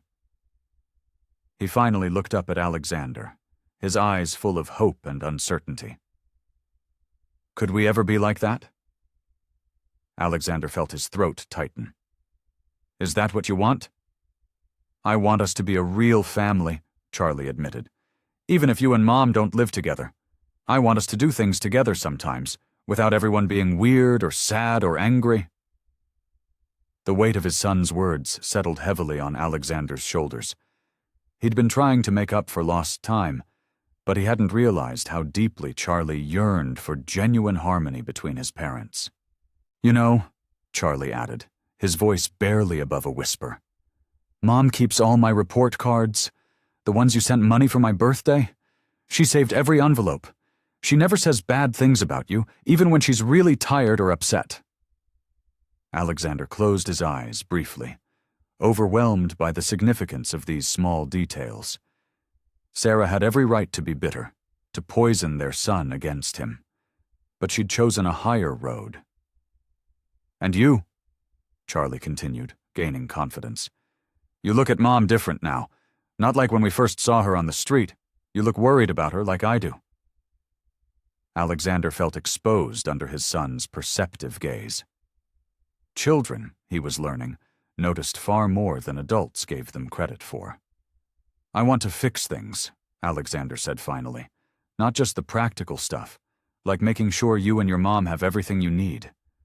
I want to fix the important things too." "The heart things?" Charlie asked. Alexander smiled softly. "Yes, the heart things. I've been thinking a lot about what kind of father I want to be, what kind of man I want to be." He reached out and took Charlie's hand. "I promise you, I'm going to be here from now on. Not just when it's convenient, not just when everything's easy. I'm going to be here for everything, the good days and the bad days." Charlie's face lit up. "Really?" "Really," Alexander confirmed. "And I'm going to try harder with your mom, too. She deserves that respect. And you deserve to see your parents treating each other with kindness." As Alexander spoke, his mind was already working, forming plans. He'd start by coordinating with Sarah about Charlie's school schedule, making sure he could attend parent-teacher conferences and school events.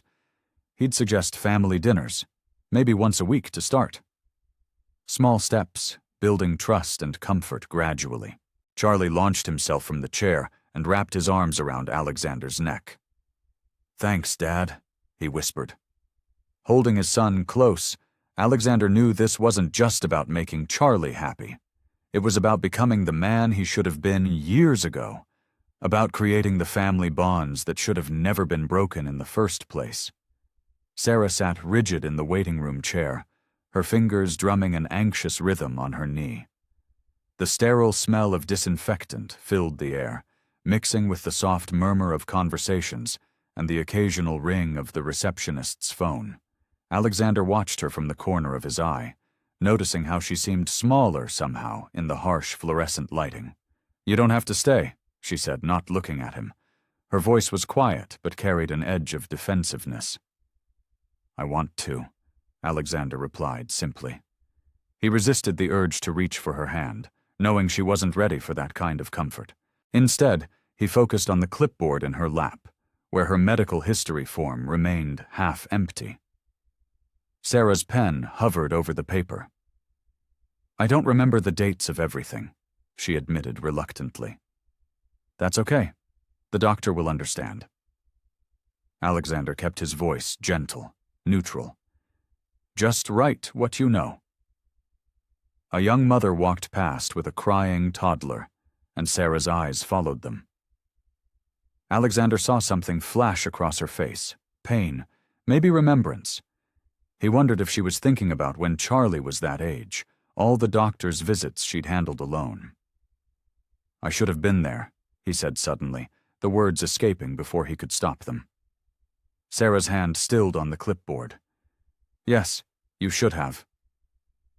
Her words weren't angry, just matter of fact, which somehow made them hurt more. The silence stretched between them, filled with years of missed moments and unspoken regrets. Alexander watched as Sarah continued filling out the form, her handwriting neat despite her trembling fingers. "Mrs. Carter?" A nurse called from the doorway, clipboard in hand. Sarah stood, smoothing her worn jacket. Alexander rose too, but hesitated. "Would you—" Sarah paused, swallowing hard. "Would you come with me?" The vulnerability in her voice made his chest tighten. "Of course." They followed the nurse through sterile corridors to an examination room. Sarah sat on the paper-covered table, while Alexander took the chair in the corner. The nurse took Sarah's vitals, frowning slightly at her blood pressure reading. "The doctor will be in shortly," the nurse said, closing the door behind her.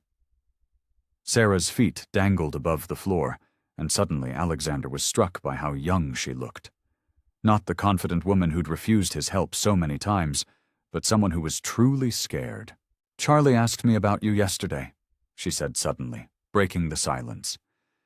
"He wanted to know if you were really staying this time." Alexander felt the weight of those words. "What did you tell him?" "I told him I didn't know." She met his eyes for the first time since they'd arrived. "I couldn't lie to him." Before Alexander could respond, the doctor entered, a middle-aged woman with kind eyes and an efficient manner. She introduced herself as Dr. Martinez and began reviewing Sarah's symptoms.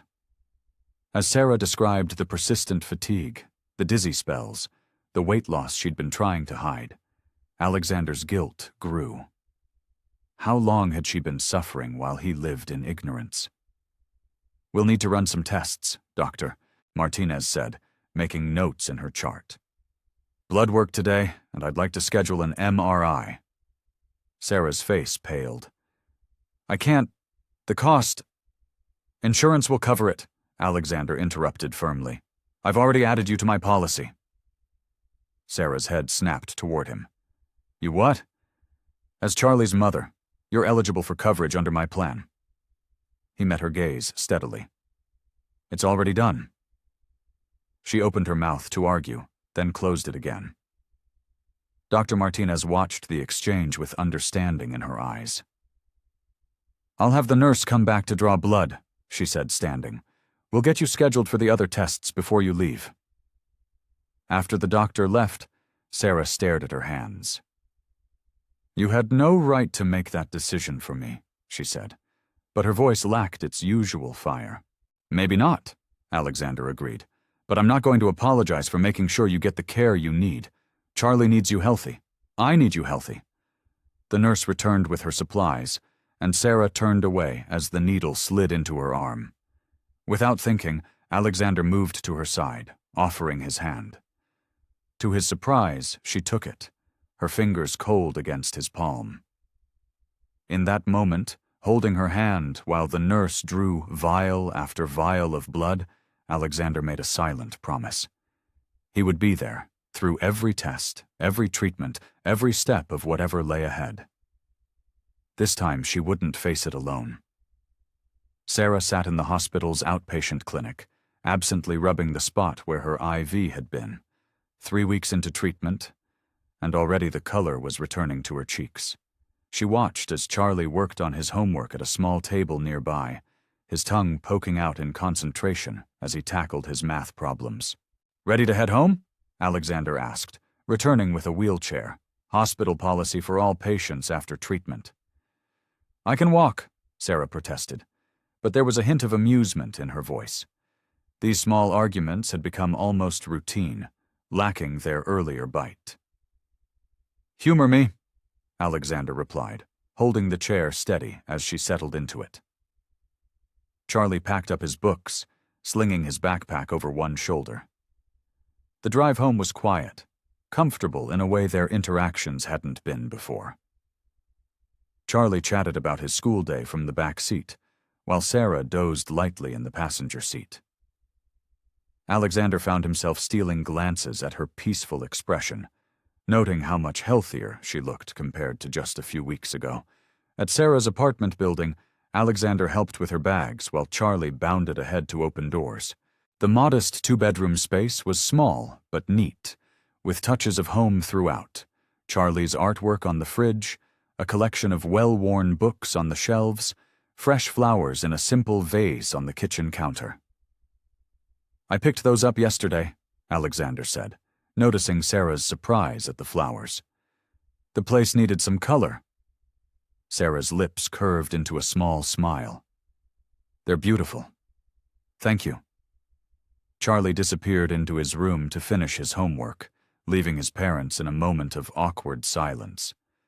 But it was different now, less tense, more uncertain. "I could make dinner," Alexander offered. "You should rest." Sarah hesitated, then nodded. "The kitchen's not much, but I can work with it," he assured her, already rolling up his sleeves. He'd been learning to cook simple meals, determined to be more helpful than just throwing money at problems. As Alexander moved around the kitchen, Sarah settled on the couch with a book. The domestic scene felt surreal. So ordinary, yet so extraordinary given their history.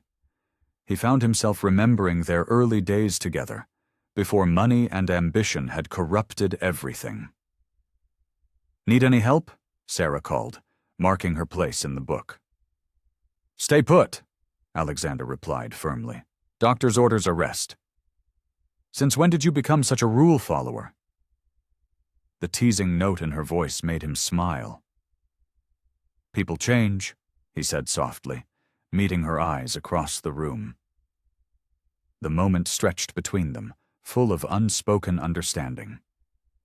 Then Charlie burst out of his room, proudly waving his completed homework, and the spell broke. As Alexander finished preparing a simple but healthy dinner, grilled chicken, roasted vegetables, brown rice, he watched Sarah help Charlie set the table. Their son moved with careful precision, wanting everything to be perfect. These family dinners had become increasingly common over the past few weeks, each one a little less awkward than the last. They settled around the small table, the steam rising from their plates in the warm kitchen. Charlie launched into a story about his science project, his hands gesturing animatedly. Sarah listened intently, asking questions that made their son beam with pride.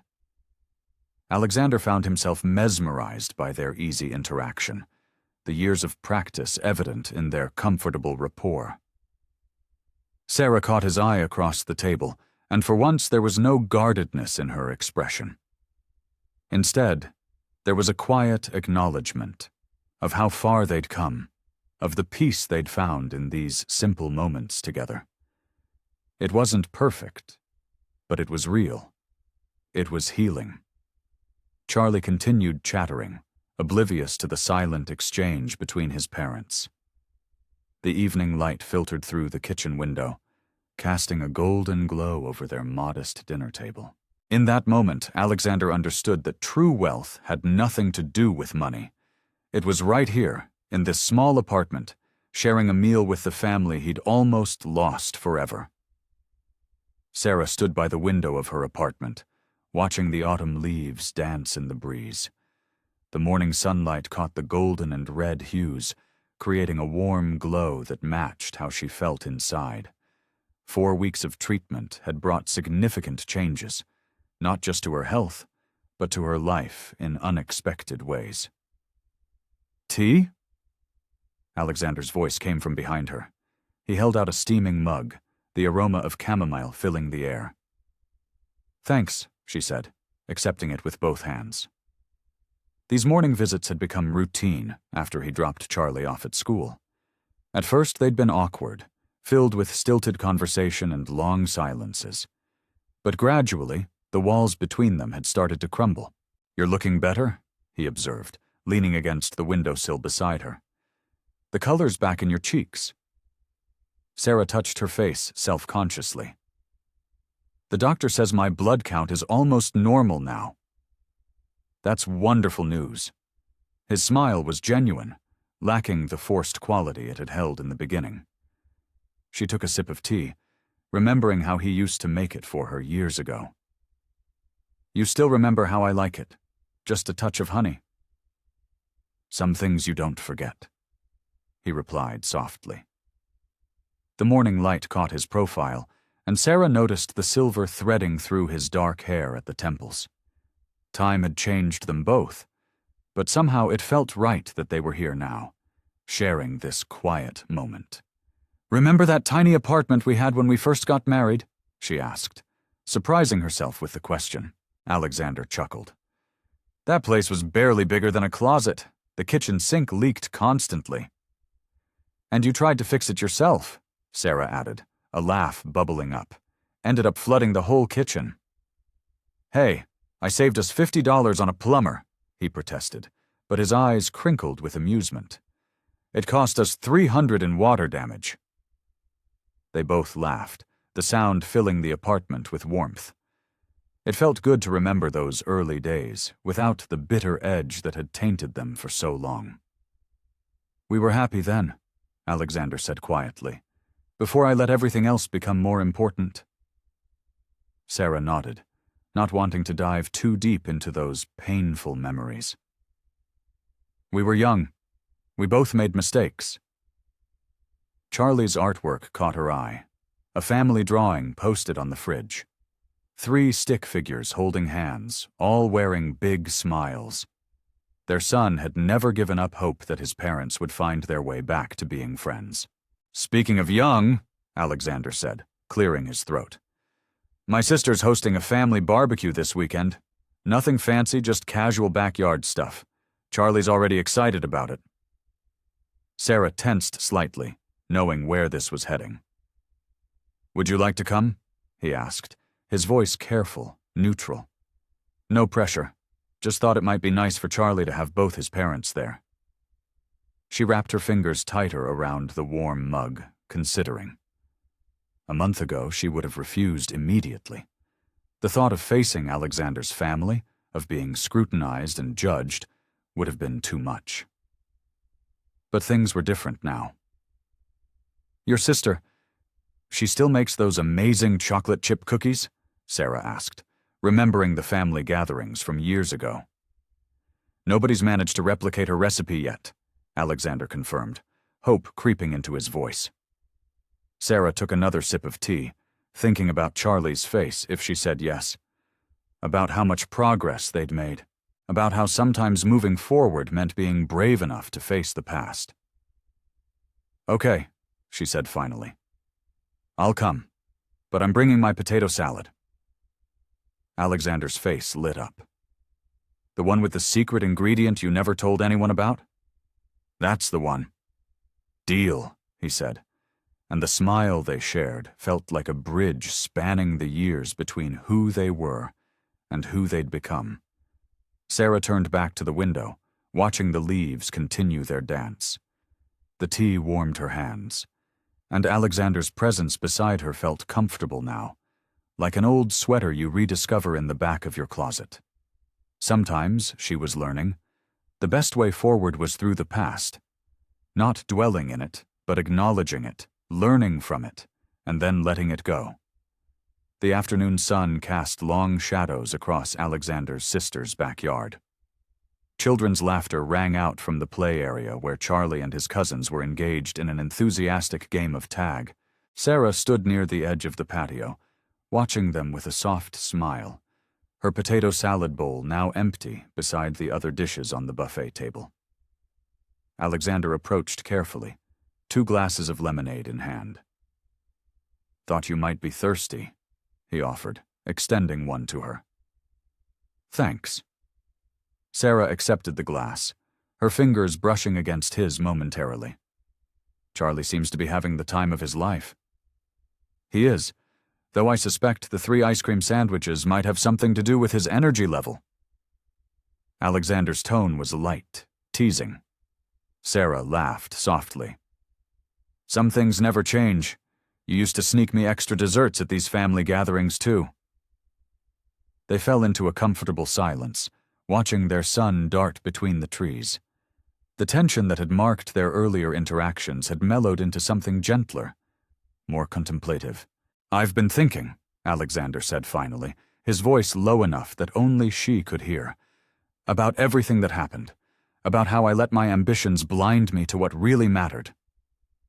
Sarah's fingers tightened around her glass. "Alex." "No, please. I need to say this." He turned to face her fully. "I was so focused on building something impressive, on proving myself, that I forgot what I already had. You were both the most precious things in my life, and I took that for granted." The evening breeze rustled through the trees, carrying the scent of grilled food and summer flowers. Sarah's eyes remained fixed on Charlie, but her expression softened. "We were both young," she said quietly.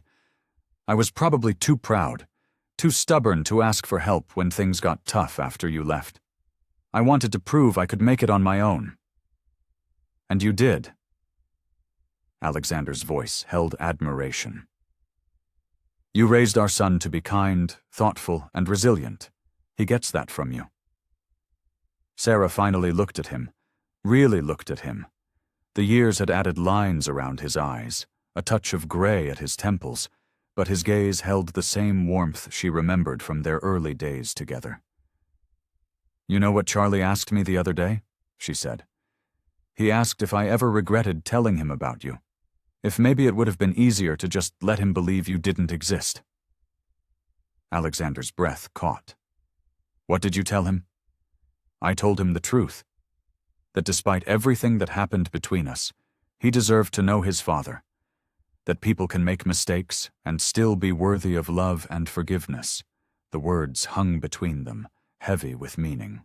Around them, the family gathering continued, conversations overlapping, children squealing, the clinking of plates and glasses creating a familiar symphony of domestic joy. "I didn't deserve that kindness from you," Alexander said softly. "Maybe not then," Sarah acknowledged, "but people change. We've both changed." As the sun dipped lower in the sky, casting everything in warm, golden light, they began gathering their things to head home. Charlie was exhausted from playing, content to walk between them as they made their way down the quiet, suburban streets. "What do you think went wrong?" Sarah asked suddenly, her voice thoughtful rather than accusatory. "Really wrong, I mean." Alexander considered this carefully. "I think I was so afraid of failing that I forgot to appreciate what success really meant. I thought it was about the money, the status. But real success was right there in front of me. A family who loved me, a home filled with laughter. And I was so determined to be independent that I couldn't see the difference between accepting help and admitting defeat, Sarah added. We both had our pride. Charlie had run ahead to examine something interesting in a neighbor's garden, leaving them to walk side by side in the growing dusk. We were young, Alexander repeated her earlier words. But maybe that's what life is about, learning from our mistakes, growing from them. Sarah nodded, watching their son's silhouette against the sunset. Maybe it's never too late to start over, not to erase the past, but to build something new from what we've learned. The evening air was soft around them, carrying the promise of summer nights and new beginnings. Their footsteps fell into an easy rhythm as they walked, the distance between them no longer feeling like a chasm, but rather like a bridge waiting to be crossed. Alexander's fingers hovered over his laptop keyboard, then closed it with purpose. The familiar ping of incoming emails faded to silence. For the first time in years, work could wait. He had more important matters to attend to. "Are you sure about this?" Sarah asked, standing in the doorway of his home office. She wore simple jeans and a sweater, but to Alexander, she looked more beautiful than any of the high society women he'd dated since their separation. "Never been more sure of anything," he replied, sliding the laptop into its drawer. "Charlie's waiting downstairs?" Sarah nodded, a small smile playing at her lips. "He's already packed his backpack with every board game we own." The week stretched before them like an open road. Alexander had cleared his schedule, delegated his responsibilities, and set up auto-replies on his emails. It felt strange, almost foreign, to step away from the empire he'd built. But as he followed Sarah downstairs and saw Charlie's face light up, he knew he'd made the right choice. "Dad, can we start with Monopoly?" Charlie held up the box, practically bouncing with excitement. "Actually," Alexander said, settling onto the couch, "I thought we could start with you teaching me that card game you were telling me about last week." Charlie's eyes widened. "Really? You want to learn Pokémon?" Sarah stifled a laugh as she watched Alexander, in his perfectly pressed casual wear, sit cross-legged on the floor while Charlie explained the intricate rules of the card game. The morning light streamed through the windows, casting warm patches on the carpet where they sat. They spent that first day in comfortable domesticity. Alexander learned that Charlie had inherited his competitive streak, but also Sarah's ability to find joy in simple things. Sarah discovered that Alexander had developed patience over the years. He didn't check his phone once during their marathon gaming session. The next few days fell into an easy rhythm. Mornings were spent making breakfast together, with Alexander proving he'd learned to cook since their separation. Sarah taught Charlie how to make her famous pancakes, while Alexander mastered the art of the perfect omelet. On Wednesday, they visited the local park where Sarah used to take Charlie when he was younger. Alexander listened intently as they shared stories of their life without him, his heart aching but grateful for their willingness to let him in now. "Remember the time you tried to teach me to ride a bike here?" Charlie asked Sarah, pointing to a particular stretch of path. "How could I forget?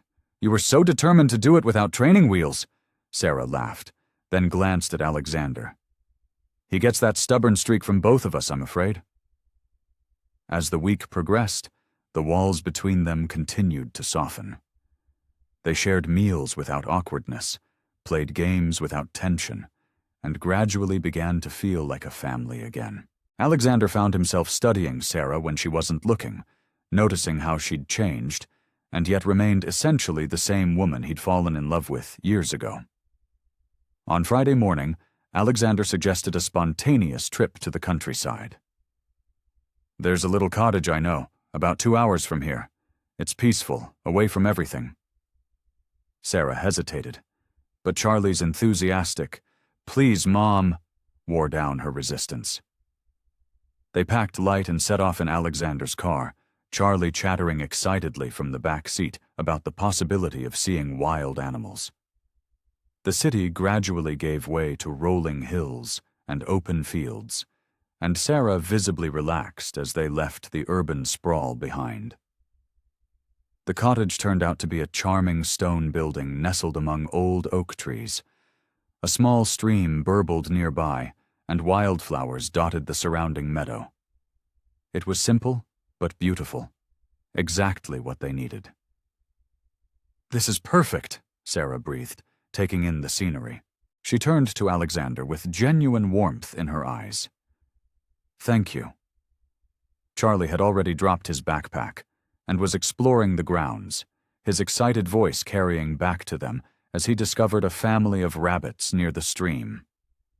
They stood together, watching their son's joy, the countryside spreading out before them like a fresh page waiting to be written on. The distance between them had shrunk to almost nothing, replaced by something new and tentatively hopeful. The drive back from the countryside felt different somehow. Charlie had fallen asleep in the back seat, his gentle snores filling the comfortable silence between his parents. As they pulled into Sarah's driveway, the setting sun painted the sky in soft oranges and pinks. Alexander helped carry their bags inside, while Sarah tucked Charlie into bed. When she came back downstairs, she found Alexander in the kitchen, making 2 cups of tea. Chamomile, just how she used to like it. "You remembered?" she said softly, accepting the steaming mug. "I remember a lot of things, Sarah." Alexander's voice was quiet, thoughtful. He leaned against the counter, his usual confident posture replaced by something more vulnerable. "Like how you take your tea, how you curl up in the corner of the couch when you're thinking deeply about something." Sarah settled into that very corner of the couch, drawing her knees up. "The past few days have been nice," she admitted, wrapping her hands around the warm mug. Alexander sat down on the other end of the couch, giving her space. "They have, but I can see something's bothering you." Sarah stared into her tea, gathering her thoughts. "I'm scared, Alexander," she finally said, her voice barely above a whisper. "These past few days have shown me glimpses of what could be, and that terrifies me." "Why?" he asked, though he already knew the answer. "Because the last time I allowed myself to believe in a future with you, I ended up alone, raising our son in a shelter." Her words weren't accusatory, just honest. "I built walls for a reason. They protected me, protected Charlie." Alexander set his mug down, turning to face her fully. "I know I hurt you, Sarah. I was young, ambitious, and incredibly stupid. I thought success meant everything, but I was wrong. So terribly wrong." "You've changed," Sarah acknowledged. "I can see that. The Alexander I knew wouldn't have spent an entire afternoon learning Pokemon cards just to make his son smile." "I want to be better," he said. "For Charlie. For you. But mostly because I finally understand what really matters in life." Sarah uncurled slightly from her corner. "I want to trust you again, Alexander. But it's like my heart remembers the pain even when my mind is ready to move forward." "Then we'll take it slow," Alexander suggested. "No pressure, no expectations. Just one day at a time." "One day at a time," Sarah repeated, testing the words. She took a sip of her tea, then looked at him with clear eyes. "I can't promise anything, but I'm willing to try." Alexander nodded, relief washing over his features. "That's all I ask for, a chance to prove that I've changed, that I understand what I threw away." "Charlie would like that," Sarah said, a small smile playing at her lips. "He's been dropping hints all week about how nice it is to have both his parents around." "He's not exactly subtle, is he?"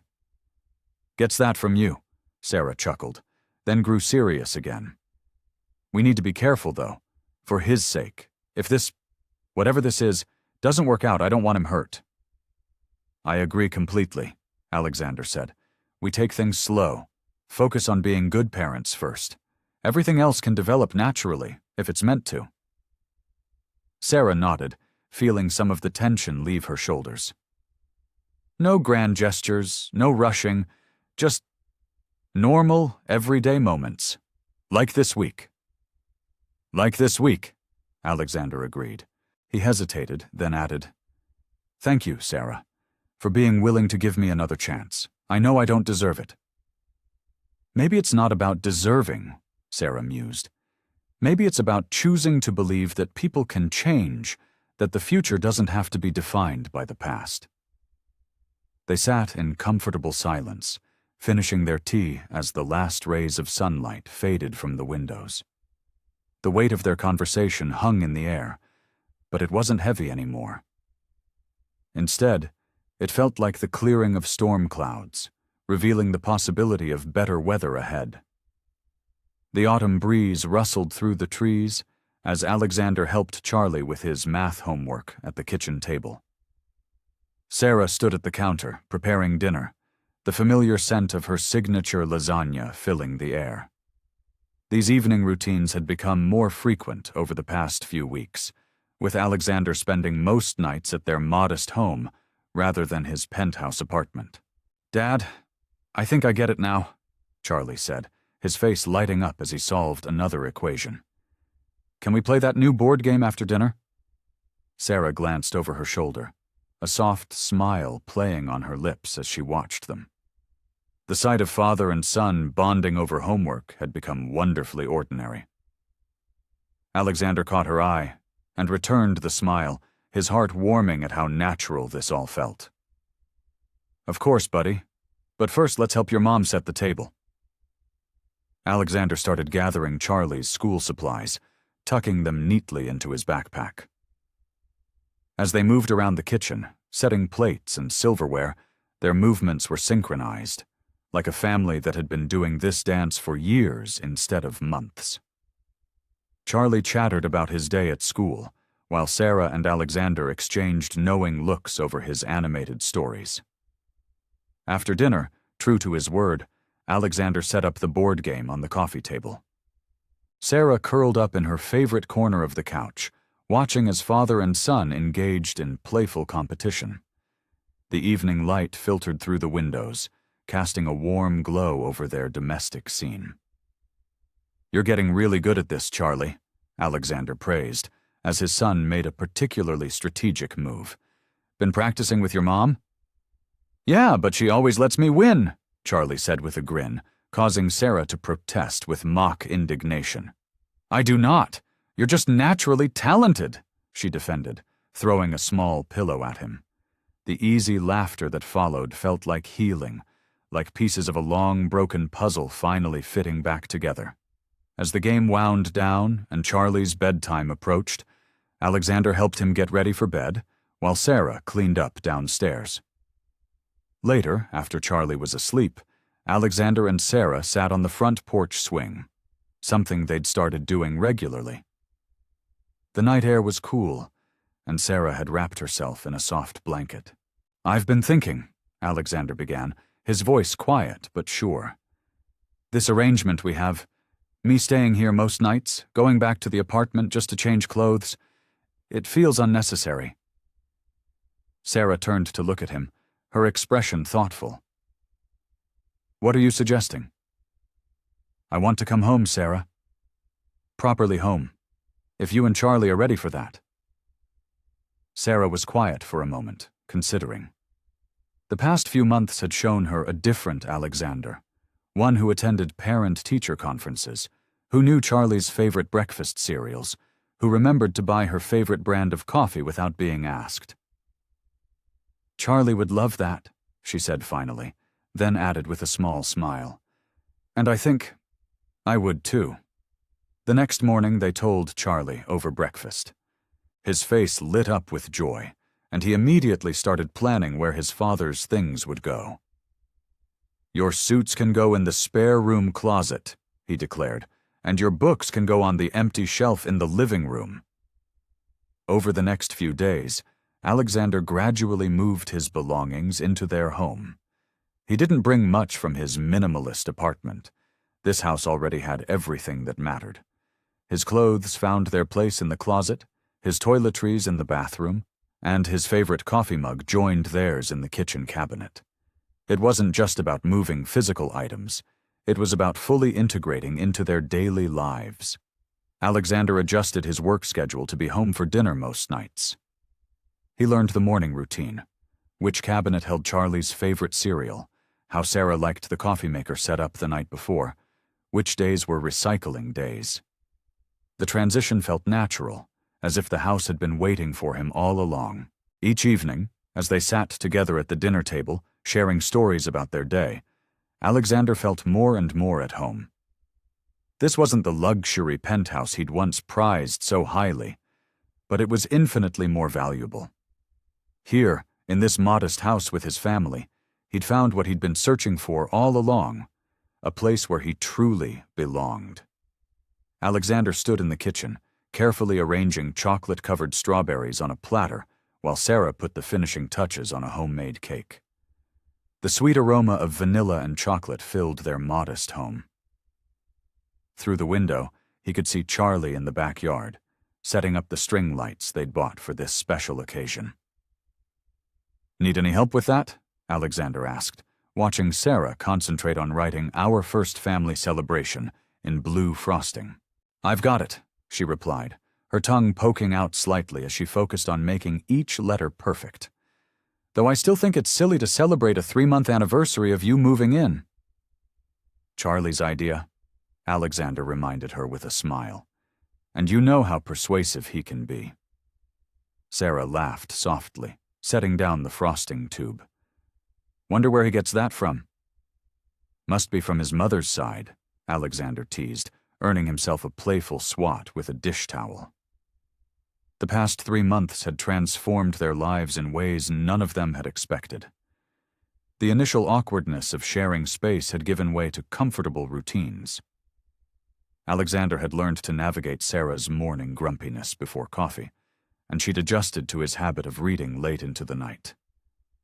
Charlie thrived with both parents under one roof, his grades improving and his smile appearing more frequently. Charlie burst through the back door, excitement radiating from his face. "The lights are up! Can we eat outside? Please?" Sarah and Alexander exchanged glances, both unable to resist their son's enthusiasm. "Of course," Sarah agreed. "But grab a sweater first. It's getting cooler in the evenings now." They carried their simple feast outside: the cake, strawberries, and 3 mugs of hot chocolate.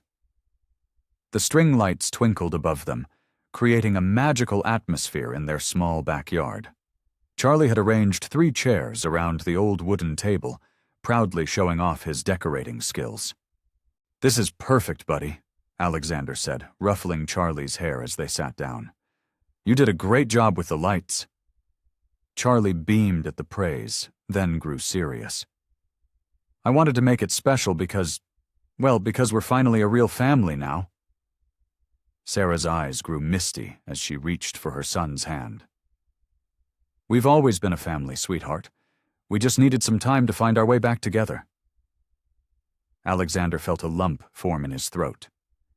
He remembered the day he'd first seen Sarah on that street corner, how far they'd come since then. The pride and wealth that had once defined his life seemed hollow compared to these simple moments with his family. "I have something for both of you," Charlie announced, reaching under his chair. He pulled out 2 carefully wrapped packages, obviously done by his own hands. Sarah opened hers first, gasping softly as she revealed a handmade photo frame. Inside was a picture of the 3 of them from last week, caught in a moment of genuine laughter during a game night. Charlie had decorated the frame with painted shells they'd collected during their weekend trip to the beach. Alexander's gift was similar, but contained a different photo, one of him helping Charlie with his science project, both of them covered in glue and wearing matching concentrated expressions. The frame was adorned with small gears and nuts, reflecting Charlie's knowledge of his father's fascination with mechanics. "These are beautiful, Charlie," Sarah whispered, holding her frame close. "Really special, son," Alexander agreed, his voice rough with emotion. They shared the cake and strawberries, talking about everything and nothing. Charlie regaled them with stories from school, while Sarah and Alexander shared memories from their early dating days, making Charlie alternately groan and laugh. As the evening progressed, Charlie moved to the grass to catch the first fireflies of the season. Alexander and Sarah stood together by the table, watching their son dance and jump in the growing dusk. The string lights cast a warm glow over the scene, and a gentle breeze carried the sweet scent of Sarah's garden flowers. Sarah leaned slightly against Alexander's shoulder, and he wrapped an arm around her waist. They didn't need words in this moment. The peaceful contentment they felt said everything necessary. Their journey had been long and often painful, but standing here now, watching their son play in the yard of their home, they knew every step had been worth it. Alexander stood at the window of their mountain cabin, watching as the early morning mist rolled across the lake. The sunrise painted the sky in soft pinks and purples, reminding him of those mornings when he used to rush through life, barely noticing such beauty. Now every moment felt precious. Behind him, the sounds of Sarah and Charlie preparing breakfast filled the cozy space. The gentle clinking of plates, Charlie's excited chatter about their planned hike, and Sarah's warm laughter created a symphony he'd never thought he'd hear again. "Dad, come help with the pancakes," Charlie called out, wielding a spatula like a conductor's baton. "Mom's trying to sneak chocolate chips into all of them." "That's because chocolate chip pancakes are superior," Sarah defended, her eyes twinkling with mischief. She wore one of Alexander's old sweaters, her hair pulled back in a messy bun, so different from the woman he'd seen on the street months ago. Alexander moved to join them in the kitchen, pausing to take in the scene. The morning sun streamed through the windows, catching the silver threads in Sarah's hair and highlighting Charlie's excited grin. This wasn't the life he'd imagined for himself years ago when he was climbing the corporate ladder, but it was infinitely better. "I think we need a neutral party to settle this pancake debate," he said, stepping between them. "As someone who's had both regular and chocolate chip pancakes, don't you dare side with Mom," Charlie warned, brandishing his spatula playfully. Sarah hip-checked Alexander gently. "Remember who makes your coffee in the morning, dear?" Alexander laughed, wrapping an arm around each of them. "I propose a compromise, half and half." The simple domesticity of the moment struck him deeply. 6 months ago, he'd been a different man. Successful by society's standards, but hollow inside.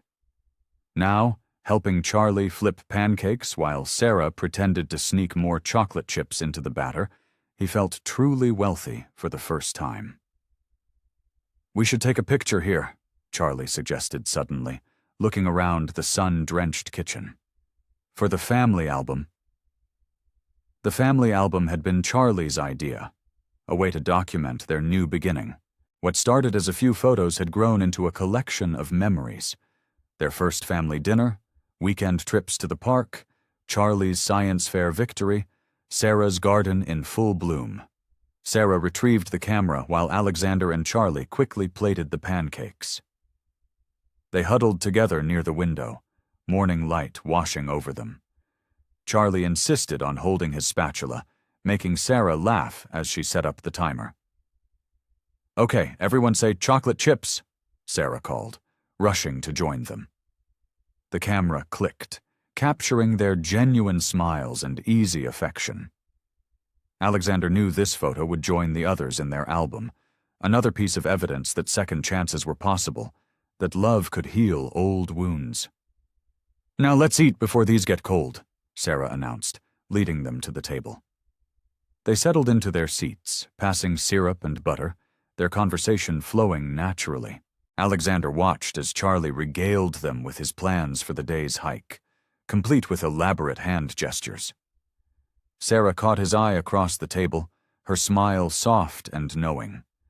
They'd come so far from that chance encounter on the street, yet somehow it felt like they were exactly where they were always meant to be. The morning sun continued to rise over the lake, warming their little cabin and the family within. Alexander felt a deep sense of gratitude wash over him. He wasn't just successful anymore, he was whole.